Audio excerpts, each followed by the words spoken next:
Friends, మీరు చూస్తున్నారు కదా, ఈ మోంతా తుఫాను ప్రభావంతో అనేక ప్రాంతాల్లో భారీ నుంచి అతి భారీగా వర్షం పడుతుంది.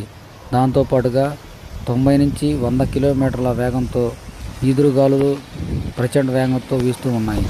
దీనివలన అనేక ప్రాంతాల్లో చెట్లు కూలిపోవడం, విద్యుత్ స్తంభాలు నేలకొరగడం జరుగుతుంది. దాంతోపాటుగా అనేక ప్రాంతాల్లో లోతట్టు ప్రాంతాలు నీటితో మునిగిపోవడం జరుగుతుంది. కాబట్టి ప్రతి ఒక్కరూ ఈ యొక్క తుఫాను ప్రభావం తగ్గేంత వరకు కూడా మనం అందరూ సంసిద్ధంగా ఉండి మీ యొక్క గృహాల్లో మీరు, మీ యొక్క పశువులు ఎంతో సంరక్షణతో జాగ్రత్తగా ఉండి ఈ తుఫాను ప్రభావం దాటిపోయే వరకు కూడా జాగరూకులై ఉండాలని కోరుకుంటున్నాం. ఎందుకంటే ఈ ప్రకృతి వైపరీత్యాలని మనం అందరూ కలిసికట్టుగా ఎదుర్కోవాల్సి ఉంది.